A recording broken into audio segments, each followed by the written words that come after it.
Court, set to rule on Nnamdi Kanu's no-case submission on terrorism charges tomorrow, September 26.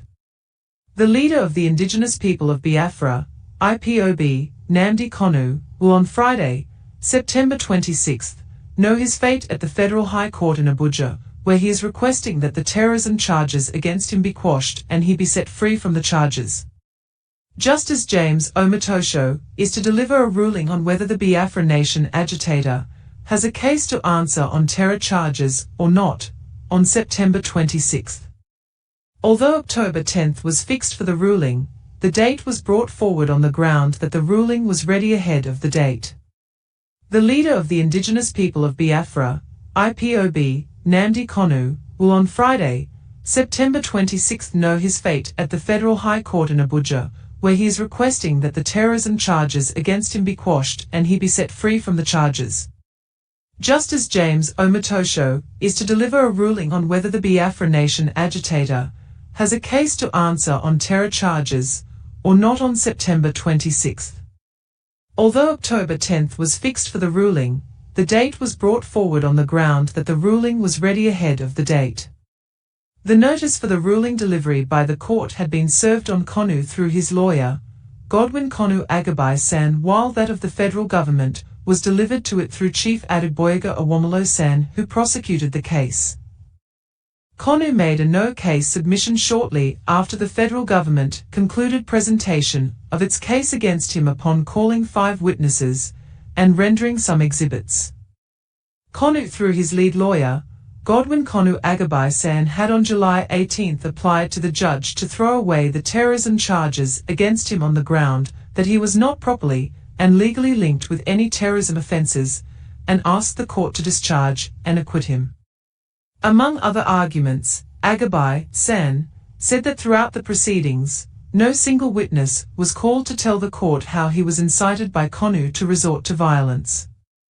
He also informed the court that the 5 witnesses called during the trial, who are operatives of the Department of State Services, DSS, admitted that their roles were limited to obtaining statements from Kanu. Agabai argued that no investigation whatsoever was carried out on Kanu's statements, and no report of any investigation on terrorism allegations was made available to the court. The senior lawyer drew the attention of the court to the fact that the charges against Kanu were amended 8 times, yet no one came to testify that he was instigated to violence. Insisting that Kanu was only asking people to defend themselves from the wanton killings, Agabai argued that the threat to bring the world down by Kanu was mere boasting and should not be used against him to justify terrorism offences. He said that asking Nigerians to defend themselves is a constitutional right, and has been re-echoed by other Nigerians, including General T. Y. Danjuma, RTD. Agabai also faulted the solitary confinement of Kanu over the last 10 years, in violation of international law that states solitary confinement must not last more than 15 days. Insisting that the ingredients of terrorism charges were not established throughout the trial, Agabai San pleaded with the judge to hold that no prima facie case was made against Kanu to warrant ordering him to enter defense on the charges. On its part, the federal government told the court that the threat by Biafra Nation agitator, Nnamdi Kanu, to break up the country and establish a Republic of Biafra was not a mere empty threat, but a deliberate one.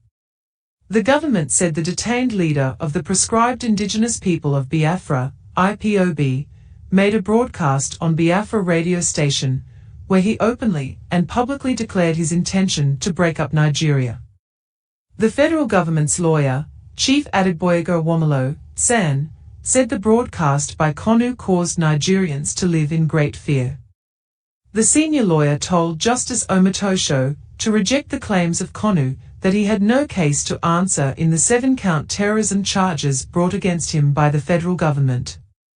Awomolo argued that boasting to break up Nigeria is a fundamental security issue for the nation and, as such, should not be considered an empty threat, as claimed by Kanu. The government lawyer informed the court that Kanu, in the broadcast, directed his followers to go after policemen and kill them along with their families, adding that over 170 security agents were killed shortly after the broadcast. The defendant made a broadcast. He proudly declared himself as IPOB leader even when he knew that IPOB had been proscribed. He made a broadcast that the world will come to a standstill. The law of Nigeria prohibits words capable of making Nigerians live in perpetual fear, threatening to bring Nigeria down. The aim is to create Biafra, and not mere boasting, and there are consequences for such boasting. Awomolo pleaded with the judge to reject the no-case argument of Kanu, and order him to enter his defense in the charges against him, adding that the no-case application was a misplaced and misconceived one. Don't forget to pray seriously for our leader, as tomorrow's ruling is pivotal. Stay tuned for more updates, stay safe and have a blessed day.